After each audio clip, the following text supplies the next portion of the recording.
Thank you, Bob, and thank you all. It's a real pleasure to be out here, and I'm delighted to be able to make a little contribution to these proceedings, along with my colleague Monica, who's going to play the Pawnee Preludes after I talk a little bit about them and the source material behind them. I thought I'd start by recalling what was said yesterday morning at the beginning of this conference. And I'm thinking of Marcy, who was talking about gathering multiple points of view to inform her project work. And in particular, she made reference to the Native American point of view and the importance of having that to weigh into the formulation of projections and maybe predictions. Because the Native point of view is not based so much on technocratic quantitative gathering of data. It takes a much longer view, and the data, I guess you could say, is expressed in cultural and religious and historical mediums that have that have developed over centuries, really, among the indigenous peoples, and we're talking about this area in these proceedings, people who for centuries were the true husbands to the land, the stewards of the environment. So that impressed me when she was talking about this, and and then the other thing was when Alden Naranjo from the Southern Ute tribe talked about the marginalization of Indians and the Indian point of view, and he said, we're generous. Indians are generous, and sharing is a big part of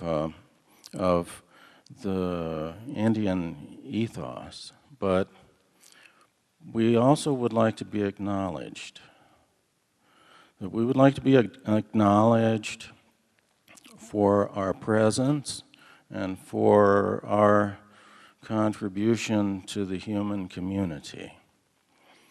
And so those two things, this kind of qualitative data that Marcy was talking about, and the idea of acknowledgement and embracing an ancient wisdom that Alden was talking about, that really made an impression on me, those two things.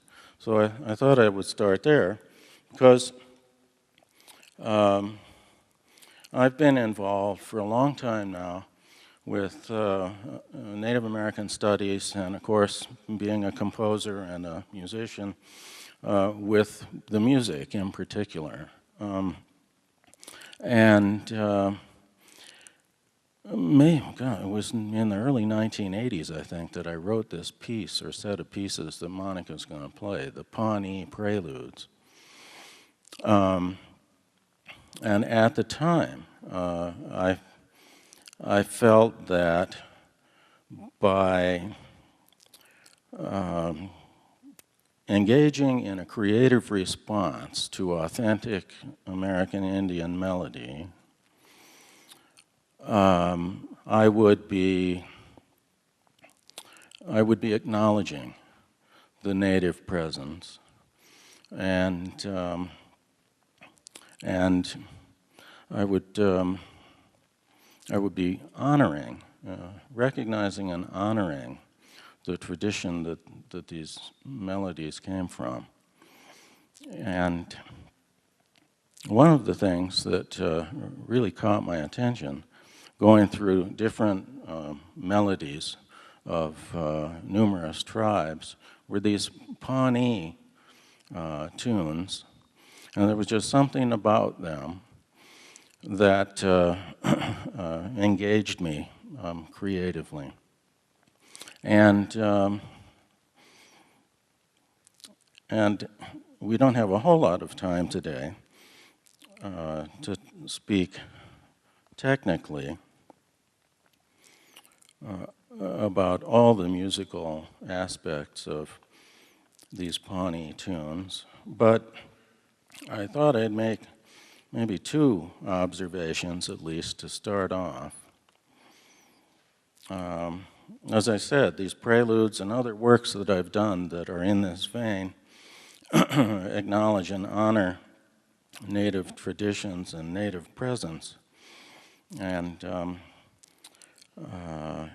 much is to be learned by accessing indigenous wisdom. From a musical, creative standpoint, the Indian melody and the sound of the drum and rattle offer tremendous inspiration and liberating alternatives for the composer. So anyway, I said to talk about just two aspects. One thing that really struck me about these Pawnee melodies was their asymmetry. And then I can illustrate what I mean by that in a second. But the other aspect was their overall profile. So those two things I can get into a little bit of detail about. So asymmetry. I mean, one aspect of asymmetry and how it's expressed in these Indian tunes is the manner in which melodic content, little phrases, are introduced, are put into sequence one to the next, and return later on as the time span unfolds. I found it very surprising how units of material were distributed and varied and developed in ways that are not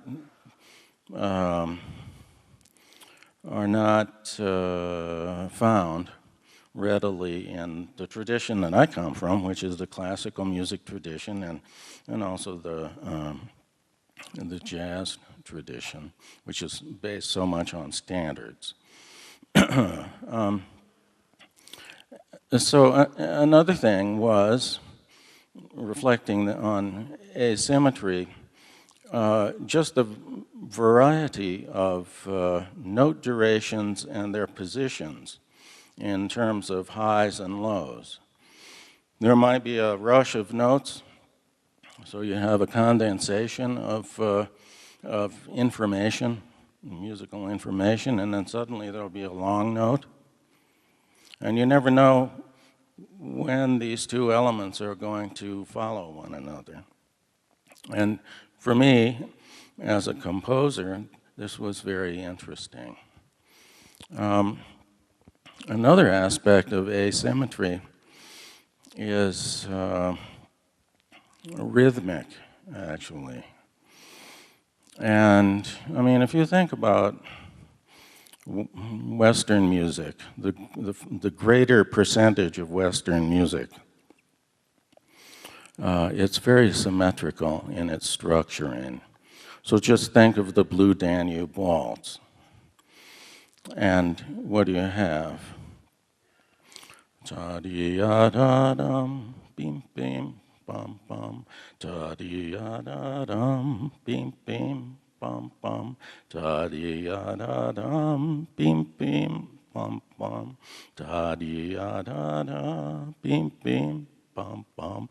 Ta-dee-da-da. It's all grouping in four. So I sang four phrases, and each one of those phrases counts out to be four measures. And within each measure, you've got the same, what we call metric pattern. Waltzes are in 3/4, and so da dee da da 1 2 3 1 2 3 1 2 3 1 2 3 1 2 3 1 2 3, all the way till the end of the piece. So symmetrical phrases are grouped in 4s and 8s and 16, 32, and so on, and a uniformity of meter. There's no metric change whatsoever. Once the Blue Danube Waltz gets going, it stays in 3 and remains there. So that's one example of symmetry in Western music. Asymmetry would be something like this first piece on your list, the Buffalo and the Crow. The Buffalo and the Crow has a melody that definitely does not work out to be 1 2 3 1 2 3 over and over again in patterns of 4. It's totally unpredictable and asymmetrical. So it's a short example, but within its brevity, there are 14 meter changes. If I were to go in and draw bar lines and assign meters, 3 4, 2 4, whatever, there are 14 meter changes. So I just noted them. And instead of 3 4 3 4 3 4 3 4 for the whole example, it's 5 4 4 4 7 8 2 4 5 8 2 4 3 4 2 4 5 8 7 8 2 4 5 8 2 4 3 4, and then it repeats. And to me, that asymmetry, that unpredictability, lends a very lively quality to the tune, and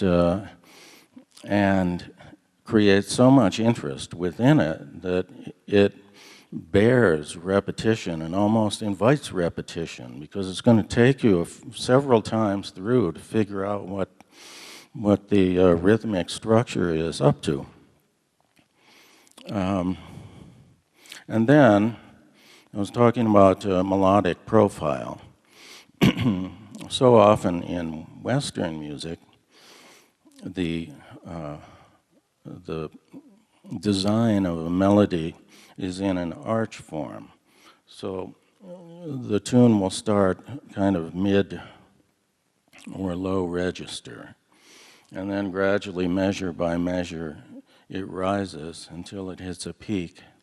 And after that peak, where it crests, where Pavarotti hits the high C, it begins to come back to its home base.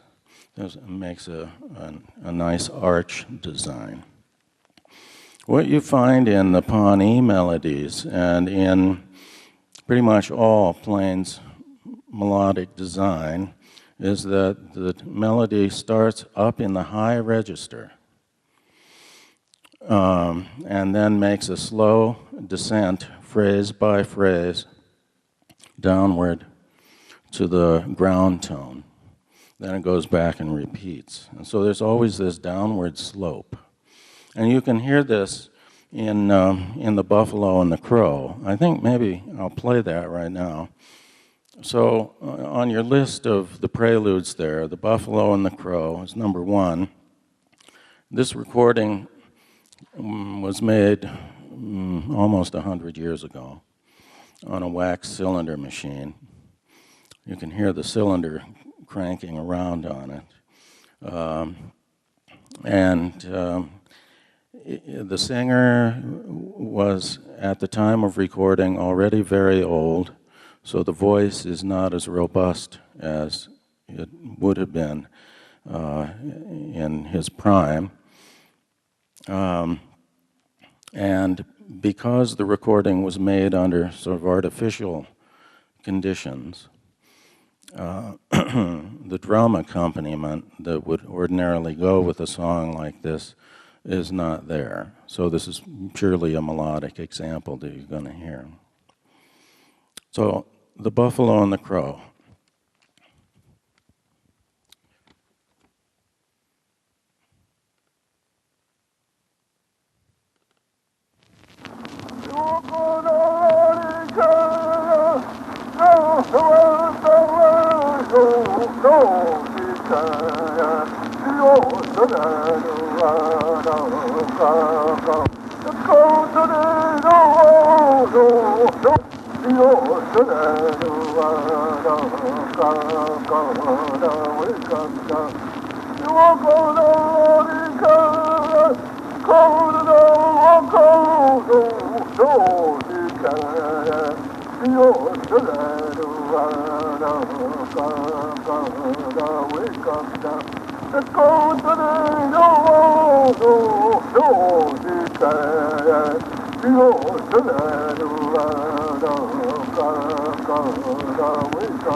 So a short example, but I think you could hear that it was texted. He's singing lyrics. A lot of times in Indian songs, you have what we call nonsense syllables. Syllables or vocables that don't have any literary meaning. But this is not among those. Actually, it's because it comes from a ceremony. And there are additional verses that fit with the melody so that the example would continue for a while. At any rate, when I encountered this tune and the others that appear in the Pawnee Preludes, I was fascinated by the asymmetry. I was fascinated by the melodic profile. I was fascinated by hearing these old recordings.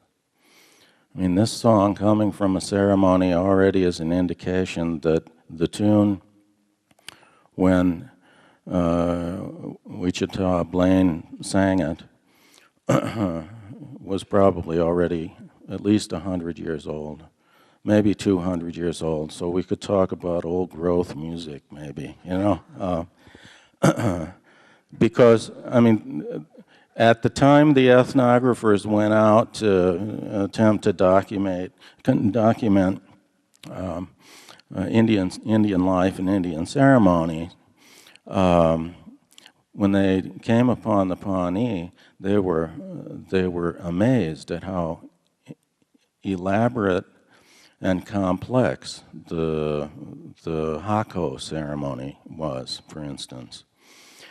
And obviously it takes decades, if not a century or more, to develop a ceremonial liturgy like that.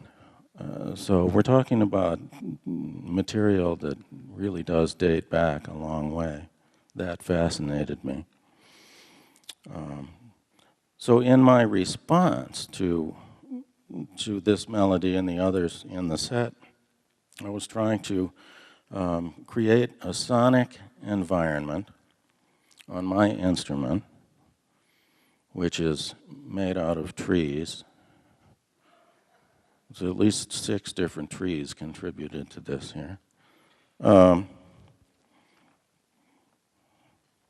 Actually, it's you have animal, vegetable, and mineral all coming together in this Steinway.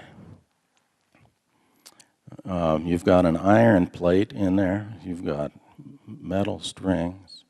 You've got felt hammers. You know, this is all of nature, literally at your fingertips. Yeah, so I was trying to create like a sound environment on my instrument around the original tune, to create a kind of habitat for the original melody. And I was trying to come up with harmonies and textures that derived from the tunes themselves in some magical or abstract way. And the approach that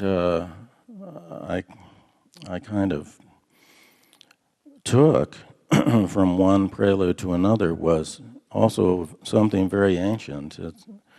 It's a technique called cantus firmus technique, fixed chant, which goes back to the very beginnings of polyphony in the Catholic Church.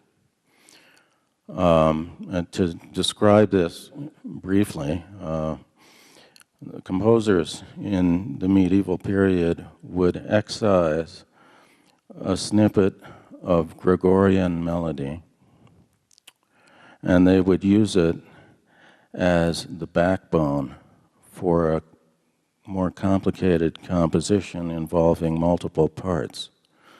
So they might put that in the tenor, let's say, and then they might derive from it an alto part, and a soprano part, a bass part, and create a much more complex musical fabric. Cantus firmus technique is one of the great contributions of Western civilization to mankind, I think.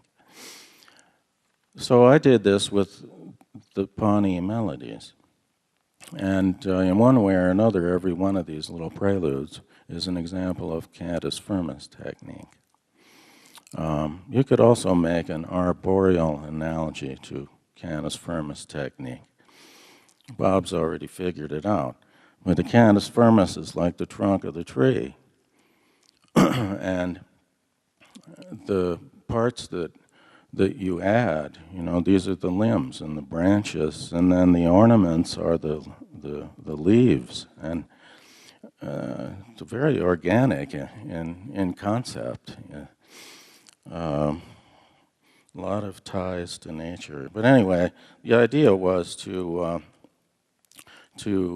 proceed along the lines of cantus firmus writing, but then also another thing that fascinated me about these tunes were the texts that went with them. So I also drew on poetic imagery of the lyrics and took them as a cue to generate texture and color and so forth.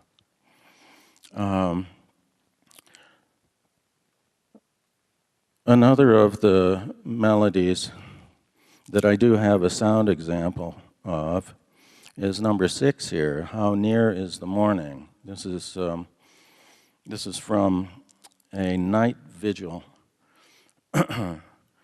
and the singer is asking what the position of the morning star is. The morning star is the creator.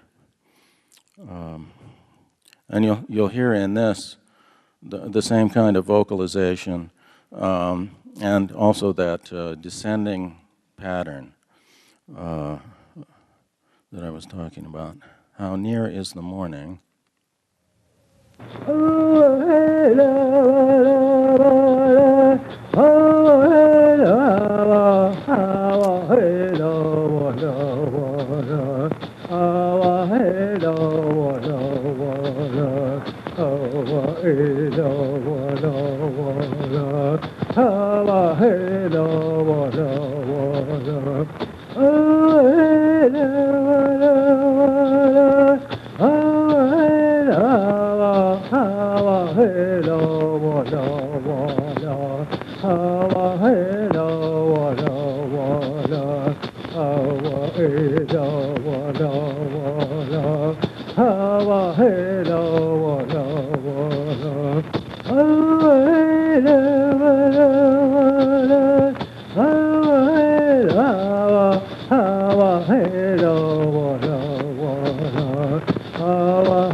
Yeah, and one of the challenges in working with this material, you notice how he doesn't just go from note to note as if on the piano. He's bending pitches up and down, and he's sliding from one pitch to another. And how do you capture that on the piano? Because that's all fixed pitches. Well, you can listen and see if I captured any of that. But it was something that I gave a lot of thought to and had to experiment with, as well as the downward slope profile, because that's so inevitable. When I was making my response, I was asking myself, well, how can I complement that? I can't just write a bunch of preludes that all go down. So I had to find ways to kind of counterpose that descending slope with gestures and material that would reach into the upper register. So those were two of the challenges in dealing with these. Because, yeah, I wanted to preserve some sense of the vocal style. And then I have another example. These are hard to come by, actually. It took me quite a while to track these down, and I only got 4 of them. That is, these sound examples. You can find them all in printed transcription, but to locate the wax cylinders is something you need a grant to do. This is "The Woman Welcomes the Warrior." You notice in this one, when you hear it, that after the phrases, the shorter phrases, he kind of yelps like a dog to punctuate one phrase from another. When you hear Monica play this, you'll hear my response to that effect. Woman welcomes the warrior.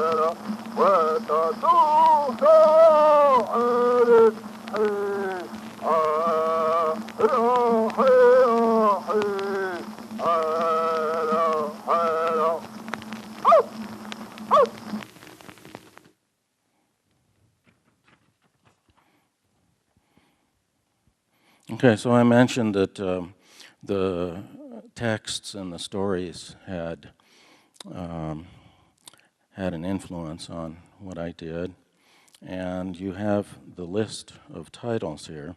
The Buffalo and the Crow, I should say something about at least some of these. The Buffalo and the Crow, there the text is referring to a buffalo who is unruffled by this crow that comes to try and startle him. And you can hear in the right hand of the piano, I think, that the crow is cawing, and underneath the buffalo is very stable, reflected in a repeated note that's kind of like a drum beat. And then the woman imitates the buffalo. That's the one that probably requires the most explanation, because you would think that it would be a lively piece and a woman would be dancing in imitation of the buffalo. But this is much more specific. This is about a woman who had been shot, and like a buffalo that had been shot, she didn't die right away. She wandered around in agony for several weeks until she finally expired. So it's very tragic. melody. And I hear the sound of a child crying. This was the song of an old man who had a dream about his lost daughter and her mother, who was also dead. And he hears the daughter calling from the other world for her mother. That too is tinged with tragic feeling. Spring is opening is self-explanatory. Beloved emblem. This is at the center of the cycle, and this is about an old man who had only one living relation left, a young warrior, a member of the Raven Lance Society. The lance was the emblem, and it signified two things. It signified bravery, honor, and to some extent rank. It also symbolized the death of the owner, because if the lance were carried into battle and you put it in the ground and you defended its position with your life, if the lance was brought back by others, it was a sign that its owner had been killed. And this is what happened to the old man. And the melody in this one is what he sang when he saw the lance being brought back to camp, and realizing, almost in an apocalyptic moment, that he was the last of his line. But he loved the lance and all that it signified, the positive and the negative. And I made this for the left hand alone, for obvious reasons. How near is the morning you got to hear? Old age is painful. That's kind of self-explanatory. The text talks about old age is painful, and then the singer, drops his cane on the ground, and how much it hurts to bend down to pick it up. So there's some dissonance in that one. The woman welcomes the warrior. That's another example that you got to hear the original tune for. And Mad Chief mourns for his grandson is somewhat similar to Beloved Emblem, only at a faster tempo. So I think with that, Monica might want to set up, and I'll just say one more thing. The overall harmonic musical vocabulary that I use in these is extremely flexible. And so from one piece to another, you'll get some of that unpredictability that I was talking about in Indian melodic structure, just in terms of style from one piece to the next. It's not all do, mi, sol. I'll put it that way. Charles Ives, the great American composer, who was interested in things like playing in two keys at the same time, used to comment that American audiences either have to have do, mi, sol, or be carried out on a stretcher. So I hope you'll like these, and I know Monica enjoys playing them, and she does a great job. So.